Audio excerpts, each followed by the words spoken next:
அனைவருக்கும் கணித வணக்கம். இப்போ பார்க்க போகிற கணக்கு 6ஆம் வகுப்புக்குரியது, 3ஆம் பருவம், பயிற்சி 2ல் 1ல் 10ல் 3வது கணக்கு. முழுக்களை ஏறுவரிசையில் எழுதுக அப்படின்னு சொல்லி நம்பர்ஸ் கொடுத்துருக்காங்க. முழுக்கள் அப்படின்னாவே மிகை முழுக்களும் இருக்கும், குறை முழுக்களும் இருக்கும், பூஜ்ஜியம் இருக்கும். இதை ஏறுவரிசையில் எழுத சொல்லியிருக்காங்க. ஏறுவரிசை அப்படின்னா நம்ம என்ன செய்வோம்? சின்ன நம்பர்லேருந்து பெரிய நம்பரை எடுத்து எழுதுறது தான் ஏறுவரிசை. அப்படி பார்க்குறப்ப இந்த கணக்கை பொறுத்த வரைக்கும் எப்படி எழுத போகிறோம்னு பார்ப்போம். ஏறு வரிசையில் எழுத சொல்லியிருக்காங்க. சின்ன நம்பர்லேருந்து பெரிய நம்பரை நோக்கி நம்ம எழுத போகிறோம். இப்போ கொடுக்கப்பட்ட கணக்கில் இந்த முழுக்களில் இருக்கிறதுலையே குறை முழுக்களில் மிக சிறிய நம்பர் என்ன அப்படின்னு பார்த்தோம்னா -1000.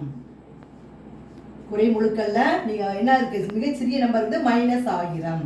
அதுக்கடுத்து -1000 டிக் அடிச்சிட்டோம். அடுத்து என்ன வருது? -100. அடுத்து என்ன இருக்குன்னு பார்ப்போம். அடுத்து -10.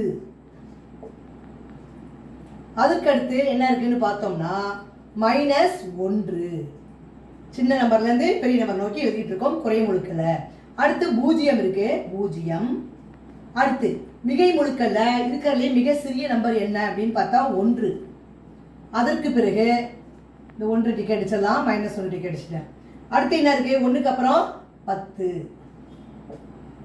அதுக்கு பிறகு மிகை முழுக்கல்ல அடுத்த நம்பர் வந்து 100. அடுத்து கடைசியா இருக்கிறது வந்து மிகை முழுக்கல்ல 1000.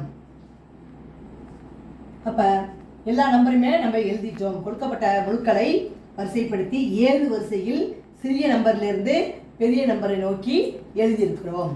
புரிஞ்சுங்களா?